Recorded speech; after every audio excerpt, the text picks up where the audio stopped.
इस वीडियो में आपका स्वागत है। इस वीडियो में हम रिकर्शन को पढ़ेंगे। इससे पहले वाले वीडियो में हमने पॉइंटर और रेफरेंस वेरिएबल को पढ़ लिया था। तो अगर आपने वो वीडियो नहीं देखा है तो डिस्क्रिप्शन बॉक्स में आपको लिंक मिल जाएगा। तो चलिए इस वीडियो को शुरू करते हैं। तो सबसे पहले हम रिकर्शन की डेफिनेशन देखते हैं। तो इसकी डेफिनेशन है when a function calling itself then it is called recursion. तो देखिए जब हमारा कोई फंक्शन अपने आप को ही कॉल करता है तो उसको हम रिकर्शन कहते हैं। देखिए जैसे यहाँ पर एक फंक्शन लिखा है और ये फंक्शन के अंदर कुछ स्टेटमेंट्स लिखी हैं और इन स्टेटमेंट्स के बाद इस फंक्शन ने अपने आप को ही कॉल किया। तो क्या होगा, ये यहाँ से ये फंक्शन दोबारा से ऊपर चले जाएगा और अपने आप को ही एग्जीक्यूट करेगा और दोबारा से ये सारी स्टेटमेंट्स एग्जीक्यूट होंगी। जब ये सारी स्टेटमेंट्स एग्जीक्यूट हो जाएंगी उसके बाद फिर दोबारा ये फंक्शन अपने आप को कॉल करेगा और दोबारा ये ऐसे ही चलता रहेगा। तो इसको हम रिकर्शन कहते हैं कि बार बार ये फंक्शन अपने आप को ही कॉल करता जा रहा है। यहाँ पर आपने एक चीज देखी कि जो हमारा फंक्शन है ये बार बार ही अपने आप को कॉल करता जाएगा, तो ये एक लूप बन जाएगा, एक इनफाइनाइट लूप बन जाएगा और ये प्रोग्राम कभी रुकेगा ही नहीं। तो इसीलिए हम इस प्रोग्राम को रोकने के लिए कि एक कंडीशन के बाद हमारा ये प्रोग्राम रुक जाए तो हम एक कंडीशन लगाते हैं। उस कंडीशन को हम बेस कंडीशन कहते हैं, क्योंकि अगर हम बेस कंडीशन नहीं लगाएंगे तो हमारा ये फंक्शन जो है अपने आप को ही कॉल करता रहेगा और ये प्रोग्राम चलता ही रहेगा। तो इसलिए हमारी बेस कंडीशन लगाना जरूरी होता है। तो देखिए हमारे एक फंक्शन के एक रिकर्सिव फंक्शन के तीन पार्ट होते हैं। सबसे पहला पार्ट होता है बेस कंडीशन, जो कि मैंने अभी आपको बताया कि अगर हम कोई कंडीशन ऐसी नहीं लगाएंगे कि उसके बाद हमारा ये फंक्शन अपने आप को कॉल ना करे तो उस केस में क्या होगा, हमारा ये फंक्शन चलता ही रहेगा और रुकेगा ही नहीं। तो इसलिए हमारा बेस कंडीशन लगाना जरूरी होगा। और उसके बाद हम लिखते हैं लॉजिक। ये हमारा जो ये फंक्शन है काम क्या करेगा। अगर हम कोई फंक्शन चलाएंगे तो ये हमारा कुछ काम तो करना चाहिए, तो वो काम हम लॉजिक पार्ट में लिखते हैं। और उसके बाद हम लिखते हैं रिकर्सिव कॉलिंग। इस पार्ट में हमारा ये फंक्शन अपने आप को दोबारा कॉल करता है। तो ये हमारे तीन पार्ट होते हैं एक रिकर्सिव फंक्शन के। तो हम पहला एग्जांपल देखते हैं अपना रिकर्शन का। Recursive function to print 5 natural numbers. तो इस रिकर्सिव फंक्शन में हम 5 नेचुरल नंबर्स को प्रिंट करेंगे। तो देखिए यहाँ पे मैंने लिखा है वॉइड नेचुरल इंट। मैंने प्रोटोटाइपिंग लिखी है फंक्शन की और इस फंक्शन के अंदर का जो रिटर्न टाइप है वो है वॉइड। फंक्शन का नाम है नेचुरल और इसमें पैरामीटर टाइप है इंट। इसमें हम इंटीजर टाइप की वैल्यू पास करेंगे। और उसके बाद मैंने मेन फंक्शन के अंदर यहाँ पर नेचुरल फंक्शन को कॉल किया और इसमें वैल्यू पास करी 5, जिससे कि हमारे 5 जो नेचुरल नंबर है वो प्रिंट हो जाएंगे। और उसके बाद मैंने अपने फंक्शन को डिफाइन किया। यहाँ पे मैंने लिखा वॉइड और उसके बाद फंक्शन का नाम नेचुरल और जो हमारा पैरामीटर था उसको हमने नाम दिया इंट एन। और उसके बाद मैंने यहाँ पर एक कंडीशन लिखी, if n is greater than equal to 1। तो ये जो हमने यहाँ पे कंडीशन लिखी ये हमारी बेस कंडीशन है कि जब तक हमारा n जो है वो 1 से बड़ा रहेगा तब तक ये हमारा ये जो फंक्शन है हमारा रिकर्शन होगा। और अगर हमारी वैल्यू 1 से छोटी चली जाती तब हमारा ये रिकर्शन रुक जाएगा। और उसके बाद मैंने नेचुरल में यहाँ n-1 को कॉल किया और इसको कॉल करने के बाद मैंने यहाँ पे सी आउट से n की वैल्यू को प्रिंट कराया। तो देखिए जो हमारा रिकर्शन होता है वो एक स्टैक की फॉर्म में काम करता है। स्टैक को हम आगे आने वाली डाटा स्ट्रक्चर्स में पढ़ेंगे, लेकिन मैं थोड़ा सा बता देता हूँ कि स्टैक जो है वो फर्स्ट इन लास्ट आउट के प्रिंसिपल पे काम करता है। इसको हम लास्ट इन और फर्स्ट आउट भी कहते हैं और फर्स्ट इन लास्ट आउट भी। तो देखिए इसका मतलब क्या होगा लीफो का या फीलो का, कि जिस चीज को हम सबसे बाद में एंटर करेंगे वो चीज हमारी सबसे पहले आउट होगी। तो जैसे मान लीजिए आपकी किसी टेबल पे बुक्स रखी हैं काफी सारी, तो जो बुक आपने सबसे पहले रखी होगी वो सबसे नीचे दब जाएगी और जिस बुक को आपने सबसे बाद में रखा वो सबसे ऊपर रहेगी। और जब आप बुक को दोबारा से कहीं पे और जगह शिफ्ट करेंगे तो जिस जो बुक सबसे ऊपर होगी उसको आप सबसे पहले उठाएंगे, जबकि उस बुक को आपने सबसे बाद में रखा था। तो देखिए यहाँ पे क्या हो रहा है, जिस बुक को आपने सबसे लास्ट में रखा उसको जब आपने उठाया तो वो सबसे पहले उठेगी। तो ये हमारा स्टैक होता है। ये लास्ट इन फर्स्ट आउट के प्रिंसिपल पे काम करता है। तो उसी प्रकार से हमारा जो रिकर्शन है वो भी स्टैक के प्रिंसिपल पे काम करता है। तो देखिए अब हम यहाँ पे इस फंक्शन को बनाते हैं। तो देखिए अब हम इस फंक्शन को डायग्राम की हेल्प से समझते हैं। तो देखिए जो हमारी सबसे पहले n की वैल्यू थी वो थी 5, क्योंकि जब हमने मेन फंक्शन से नेचुरल फंक्शन को कॉल किया तब हमने n की वैल्यू 5 पास की। और उसके बाद n की वैल्यू 5 होने पे हमारी बेस कंडीशन जो है ये ट्रू रही और उसके बाद हमारी ये वाला स्टेटमेंट एग्जीक्यूट हुआ जिसमें हमारा रिकर्शन कॉल हुआ और n की वैल्यू 4 हो गई। तो हमारी n की वैल्यू 4 इसलिए हुई क्योंकि n की वैल्यू 5 थी, तो 5 माइनस 1 4, और हमारे इस फंक्शन ने अपने आप को कॉल किया। तो ये वाला फंक्शन हमारा दोबारा से एग्जीक्यूट होगा। तो अभी आप याद रखना, जब हमने n हमारा 5 था तो हमारी ये वाली लास्ट वाली स्टेटमेंट एग्जीक्यूट नहीं हुई, तो ये हमारी बाद में एग्जीक्यूट होगी। उसके एग्जीक्यूट होने से ही हमारा रिकर्शन वाला फंक्शन कॉल हो गया। तो उसके बाद फिर से जब हमारी n की वैल्यू 4 है, तो हमारी ये बेस कंडीशन ट्रू है, और यहाँ पे हमारी नेचुरल से दोबारा रिकर्शन होगा जिसमें n की वैल्यू 3 हो जाएगी। और फिर दोबारा से हमारे इस फंक्शन ने अपने आप को ही कॉल किया, और n की वैल्यू 3 होने पे ये दो कंडीशन दोबारा से चेक होगी और ये फंक्शन दोबारा से कॉल होगा। और ये फंक्शन इसी तरह से रिकर्शन में कॉल होता रहेगा जब तक n की वैल्यू 1 से ज्यादा रहती है, या n 1 के बराबर नहीं हो जाता। और जब हमारी n की वैल्यू 1 हो जाएगी, तो उसके बाद जो हमारा नेचुरल फंक्शन होगा यहाँ पर, तो यहाँ पे हमारा नेचुरल जीरो पास होगा। और जीरो पास होने पे जो हमारी यहाँ पे बेस कंडीशन लिखी थी, ये जो कंडीशन थी ये फॉल्स हो जाएगी और हमारा रिकर्शन कॉल नहीं होगा। तो उसके बाद जो हमारा ये जो एक स्टेटमेंट रह गया था इन सब में, वो वाला स्टेटमेंट एग्जीक्यूट होगा। तो देखिए, जब इस नेचुरल में जीरो पास हुआ तो ये स्टेटमेंट पूरा हो गया। अब उसके बाद हमारा ये वाला स्टेटमेंट एग्जीक्यूट होगा जिसमें हमारी एन की वैल्यू प्रिंट हो जाएगी। तो हमारा एन 1 के इक्वल था तो हमारा 1 प्रिंट हो जाएगा, तो ये हमारा एन इज इक्वल टू 1 पूरा हो गया।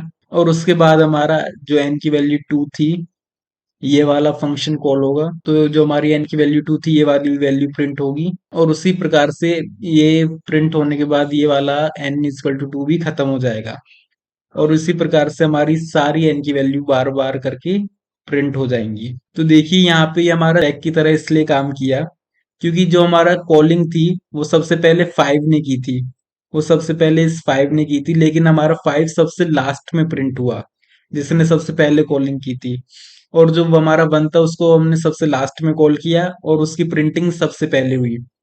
तो इसलिए ये एक स्टैक की तरह काम करता है। तो अब हम इस प्रोग्राम को प्रैक्टिकली भी करके देख लेते हैं। तो देखिए, इस लाइन में हमने वॉइड नेचुरल फंक्शन को डिक्लेयर किया और यहाँ पे मेन फंक्शन के अंदर कॉल किया। तो हमारा मेन काम रिकर्शन का यहाँ से होगा, जिसमें हमने पैरामीटर को n नाम दिया, और उसके बाद हमने यहाँ पे बेस कंडीशन लिखी if n is greater than equal to 1, कि जब तक हमारा n 1 से बड़ा रहे तब तक हमारा ये फंक्शन जो है रिकर्शन करता रहे। और उसके बाद मैंने नेचुरल के अंदर n माइनस 1 को पास किया, जिससे कि ये रिकर्शन तब तक होता रहेगा जब तक हमारी n की वैल्यू 1 से बड़ी नहीं हो जाती। जब हमारा रिकर्शन खत्म हो जाएगा तो हमारी जो ये लास्ट वाली लाइन रह गई थी, ये वाली लाइन प्रिंट होगी जिसमें हमारी n की वैल्यू प्रिंट हो जाएगी। तो हम इसको रन करके देख लेते हैं। देखिए, हमारा जो आउटपुट आया वो आया 1 2 3 4 और 5। देखिए, हमारा जो दूसरा क्वेश्चन है वो है to find the factorial of a number. तो हमें यहाँ पे एक नंबर का फैक्टोरियल फाइंड करना है। तो सबसे पहले हमें पता होना चाहिए कि फैक्टोरियल होता क्या है। तो देखिए, आपने मैथ्स में पढ़ा होगा कि जैसे मान लीजिए हमें 5 का फैक्टोरियल निकालना है, तो उसके लिए हम लिखेंगे 5 इंटू 4 इंटू 3 इंटू 2 इंटू 1। तो देखिए, यहाँ पे हमने क्या किया, हमें 5 का फैक्टोरियल निकालना था, तो हमने 5 से छोटी जितने भी नंबर थे 1 तक, उन सभी का मल्टीप्लाई कर दिया 5 के साथ। तो ये हमारा फैक्टोरियल होगा। तो देखिए, अगर मैं 4 का फैक्टोरियल निकालूं, तो हम 4 से छोटे 1 से लेकर 4 तक जितने भी नंबर हैं उन सबका मल्टीप्लाई कर देंगे, जैसे हमने यहाँ पे किया है। तो इसको मैं कुछ इस प्रकार से लिख सकता हूँ, 5 इंटू फैक्टोरियल ऑफ 4। इस फैक्टोरियल को हम ऐसे भी लिखते हैं, तो ये होगा हमारा 5 इंटू फैक्टोरियल ऑफ 4। और उसी प्रकार से अगर यहाँ पे आप देखें, मैं 4 के फैक्टोरियल को लिखूं, तो मैं 4 के फैक्टोरियल को कुछ इस प्रकार से लिख सकता हूँ, 4 इंटू फैक्टोरियल ऑफ 3, क्योंकि जो हमारा 4 का फैक्टोरियल होगा वो होगा 3 का फैक्टोरियल और उसके साथ मल्टीप्लाई 4। तो इस प्रकार से हम फैक्टोरियल निकाल सकते हैं। तो देखिए, जैसे मैंने आपको यहाँ पे बताया कि यहाँ पे हमने जैसे 5 का फैक्टोरियल निकाला एक नंबर कम से, और 4 का फैक्टोरियल निकाला एक नंबर कम यानी 3 से। तो उसी प्रकार से हम रिकर्शन के अंदर फैक्टोरियल्स को निकालेंगे। तो देखिए, ये सबसे पहले मैंने इस फंक्शन की रिटर्न टाइप लिखा इंट, क्योंकि हमें फैक्टोरियल निकाल के एक इंटीजर वैल्यू देगा। और उसके बाद मैंने फंक्शन का नाम लिखा फैक्ट, और उसके बाद लिखा इसका पैरामीटर इंटीजर टाइप का, और उसके बाद सेमीकोलन लगा के इसको डिक्लेयर कर दिया। और उसके बाद मेन फंक्शन में मैंने एक वेरिएबल लिखा एन नाम का, और इस एन के अंदर मैंने फैक्ट 5 मैंने 5 का फैक्टोरियल निकाला और इस n के अंदर स्टोर कर दिया और बाद में इसको फिर प्रिंट करवा दिया। तो देखिए जो हमारा मेन काम होगा वो यहाँ से होगा रिकर्शन का। तो यहाँ पे मैंने लिखा है एंड फैक्ट एंड n। तो ये मैंने पैरामीटर को नाम दे दिया n और इसके बाद मैंने सबसे पहले बेस कंडीशन लिखी इफ n इक्वल टू 1 और n इक्वल टू 0 तो हमारा 1 रिटर्न हो जाए। देखिए यहाँ पे ये जो मैंने और का साइन लगाया है इसका मतलब होता है कि अगर हमारा n 1 हो या फिर हमारा n 0 हो, इनमें से कोई भी एक इस केस ट्रू हो तो हमारा 1 रिटर्न हो जाए। और इसके बाद में अगर हमारी ये कंडीशन ट्रू नहीं होती तो हमारा ये वाला पार्ट एग्जीक्यूट हो जाएगा जिसमें हमने रिटर्न करवाया n into factorial of n-1। तो देखिए यहाँ पे जो मैंने रिटर्न करवाया ये बिल्कुल यही सेम चीज है। जैसे हमें 4 का फैक्टोरियल निकालना होगा तो मैं लिखूंगा 4 इंटू 3 फैक्टोरियल, या फिर मुझे 5 का फैक्टोरियल निकालना होगा तो मैं लिखूंगा 5 इंटू 4 फैक्टोरियल, यानी n इंटू n-1 फैक्टोरियल। तो वही मैंने यहाँ पे रिटर्न करवाया n into factorial of n-1। तो इसको मैं एक एग्जांपल से देखते हैं। तो जैसे मान लीजिए अगर मैंने यहाँ पे 4 का फैक्टोरियल पास किया, हमें 4 का फैक्टोरियल निकालना है, तो हमारा जो ये रिटर्न करेगा इसमें हमारी वैल्यू पास होंगी 4 इंटू फैक्टोरियल ऑफ n-1 यानी कि 3। तो देखिए ये हमारा कुछ इस प्रकार से रिटर्न होगा 4 इंटू फैक्टोरियल ऑफ 3। और उसके बाद जब हमारा रिकर्शन होगा तो यहाँ पे फैक्टोरियल ऑफ 3 इस बार n में जाएगा। तो जब हमारा n 3 होगा तो अब की बार हमारा आएगा यहाँ पे फैक्टोरियल ऑफ 2 और उसके साथ 3 इंटू फैक्टोरियल ऑफ 2। और अगली बार जो हमारा यहाँ पे रिटर्न होगा वो होगा फैक्टोरियल ऑफ 2, मतलब 2 इंटू फैक्टोरियल ऑफ 1। तो देखिए जैसे ही हमारा फैक्टोरियल ऑफ 1 फंक्शन के अंदर पास होगा तो हमारा ये 1 से ही रिटर्न कर जाएगा। इसकी जो वैल्यू रिटर्न होके आएगी वो 1 आएगी। तो यहाँ पे जो इस फैक्टोरियल ऑफ 1 की वैल्यू आएगी वो 1 आएगी। तो इसका जो आंसर आएगा वो 2 आएगा। तो जो ये 2 है ये इस फैक्टोरियल ऑफ 2 का आंसर है। वो इस वाले जो हमने यहाँ पे कॉल किया था इसका आंसर है 2। तो ये जो 2 है वो यहाँ पे आ जाएगा। और उसके बाद 3 इंटू 2 होने पर जो फैक्टोरियल ऑफ 3 हमने कॉल किया था इससे पहले उसका आंसर 6 आ जाएगा। यहाँ पर हमारी वैल्यू हो जाएगी 6। और उसके बाद हम 4 को 6 से मल्टीप्लाई कर देंगे तो हमारा आंसर आएगा 24, जो हमारा 4 का फैक्टोरियल होता है।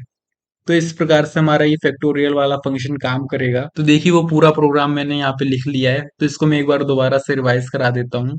तो देखिए यहाँ पे मैंने एक फैक्टोरियल नाम का फंक्शन बनाया और इसको हम रिकर्शन की हेल्प से फैक्टोरियल निकालेंगे। तो इसका रिटर्न टाइप लिखा मैंने इंट और इसमें मैंने फंक्शन का नाम लिखा फैक्ट और इसके पैरामीटर को नाम दिया मैंने इंट n।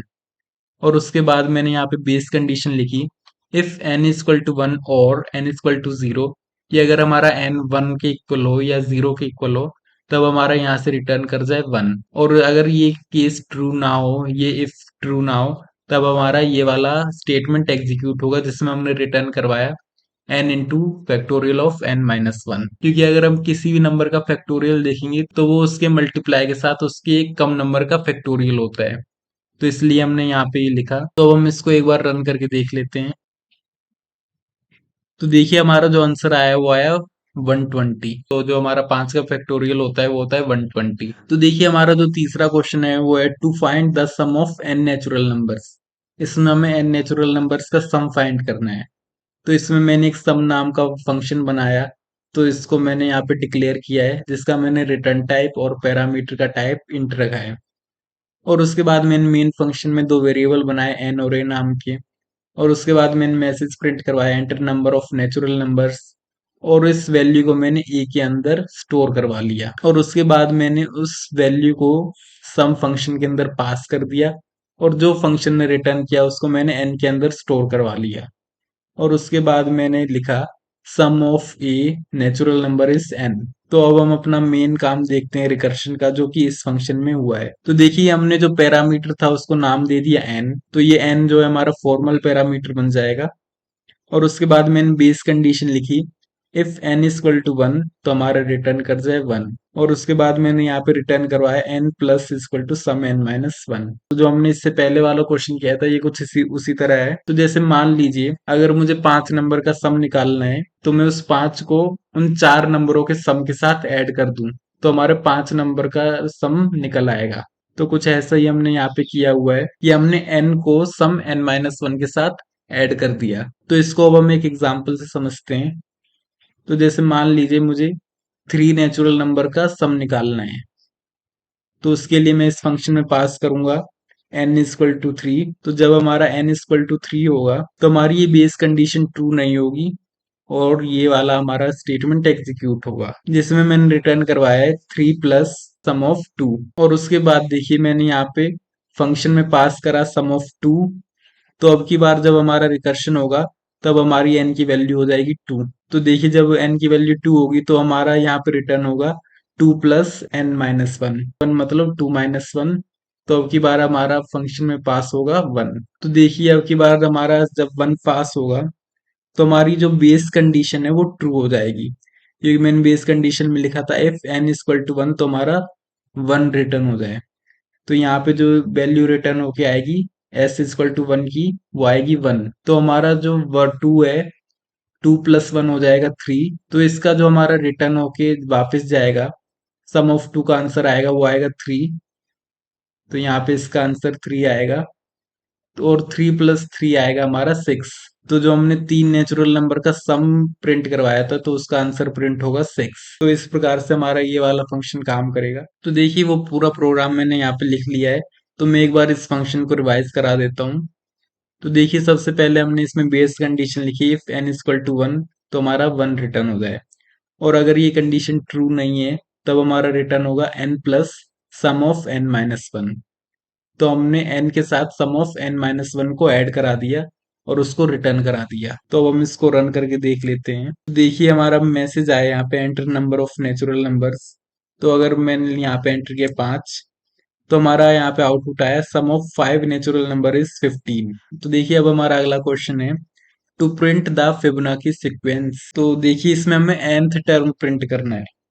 तो देखिए हमारी एक फिबोनाची सीक्वेंस होती है। तो देखिए इस सीक्वेंस में क्या होता है, इसके जो पहले दो टर्म होते हैं वो होते हैं 0 और 1। और इन 0 और 1 के बाद जितने भी हमारे टर्म्स होते हैं वो पहले दो जो उसके टर्म होते हैं उनका सम होते हैं। जैसे अगर हम थर्ड देखें तो ये थर्ड टर्म है, ये फर्स्ट और सेकंड का सम है, 0 और 1 का सम है, इसलिए यहाँ पे 1 है। और अगर हम इस फोर्थ टर्म को देखें तो ये 1 और 1 का सम है, इसलिए यहाँ पे 2 है।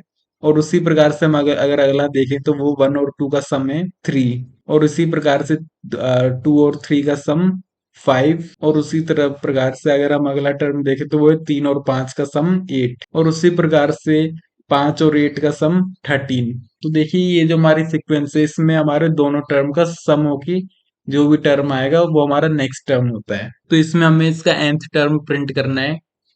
तो अब हम इस प्रोग्राम को देखते हैं। तो मैंने सबसे पहले एक फंक्शन डिक्लेयर किया फिब नाम का। इसके रिटर्न टाइप को मैंने इंटीजर टाइप का रखा और पैरामीटर को भी इंटीजर टाइप का।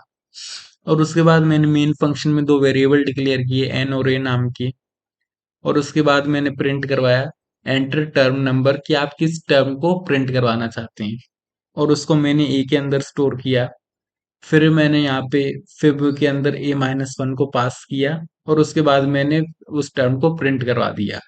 तो अब हम अपना रिकर्शन का काम देखते हैं यहाँ से। तो देखिए यहाँ पे मैंने लिखा int fib n int n. तो मैंने जो पैरामीटर था उसको नाम दे दिया एन। और यहाँ पे मैंने बेस कंडीशन लिखी if n is less than equal to 1, कि अगर हमारा एन 1 से भी छोटा हो जाए तो अब हम यहाँ पे एन को ही रिटर्न करते हैं। और इस अगर हमारी ये बेस कंडीशन ट्रू नहीं है तो हमारा ये एल्स वाला पार्ट मतलब ये रिटर्न वाला पार्ट एग्जीक्यूट होगा, जिसमें मैंने रिटर्न करवाया फिब n-2 और n-1। तो देखिए जो हमारा फिबोनाची सीक्वेंस होता है इसमें जो हमारा टर्म होता है वो अपने से पहले दो वाले टर्म का सम होता है।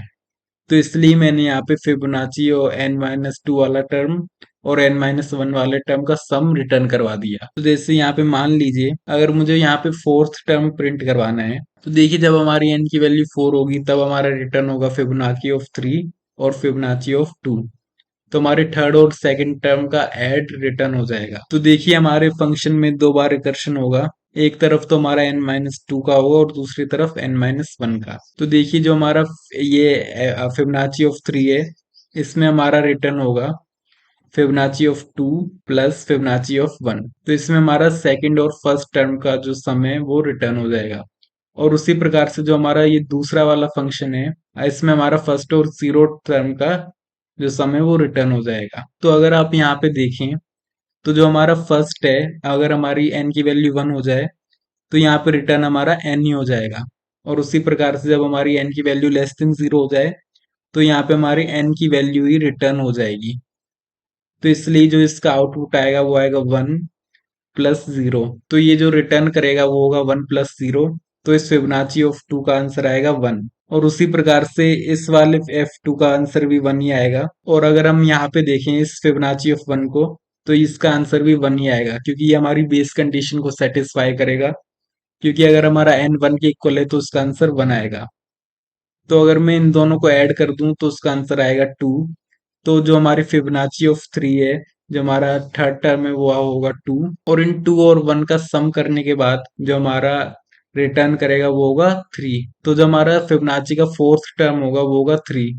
तो यहाँ पे भी हम देख सकते हैं, ये जीरो हमारा जीरो टर्म है और उसके बाद 1 2 3, और ये हमारा फोर्थ टर्म है 3। तो देखिए इस प्रकार से हमारा ये प्रोग्राम काम करेगा। तो देखिए वो पूरा प्रोग्राम मैंने यहाँ पे लिख लिया है। तो अब मैं एक बार इसको दोबारा से रिवाइज करा देता हूँ। तो देखिए इसको डिक्लेयर करने के बाद मैंने दो वेरिएबल डिक्लेयर किए एन और ए नाम की, और उसके बाद मैंने एंटर टर्म नंबर से उस टर्म को एंटर कराया जिसको यूजर चाहता है प्रिंट करवाना, और उसको मैंने ए के अंदर स्टोर करवा लिया। फिर मैंने यहाँ पे फिब फंक्शन के अंदर पास किया a-1। तो देखिए यहाँ पर मैंने a-1 इसलिए लिखा है क्योंकि यहाँ पर, तो जब मैंने आपको समझाया था तो आपको याद होगा कि मैंने जो टर्म्स थे वो जीरो से शुरू किए थे। लेकिन अगर मैं यहाँ पर a-1 लिख दूंगा तो हमारे जो टर्म है वो 1 से शुरू हुए हैं यहाँ पे। यहाँ पर हमने अपने टर्म्स को जीरो से शुरू नहीं किया, यहाँ से मैंने अपने टर्म्स को 1 से शुरू किया है। और उसके बाद मैंने इस वैल्यू को प्रिंट करवा दिया। और उसके बाद हमने यहाँ पे अपना मेन फंक्शन लिखा रिकर्शन का। और इस फंक्शन के अंदर मैंने सबसे पहले बेस कंडीशन लिखी, if n is less than equal to 1 तो हमारा n ही रिटर्न हो जाए। और उसके एल्स पार्ट में हमने Fibonacci of n-2 plus Fibonacci of n-1 को रिटर्न करवा दिया। तो अब हम इसको रन करके देख लेते हैं। तो देखिए जो हमारा फोर्थ टर्म आया वो आया 2। तो देखिए जो हमारा फर्स्ट टर्म था वो था 0, और हमारा दूसरा टर्म भी 1, और तीसरा 1, और हमारा फोर्थ टर्म 2 ही होता है। तो हमारा जो आंसर है वो बिल्कुल सही है। अगर आज की वीडियो में आपको कोई भी डाउट हो तो आप कमेंट सेक्शन में पूछ सकते हैं, मैं उसको सॉल्व करने का पूरा प्रयास करूंगा। Thank you.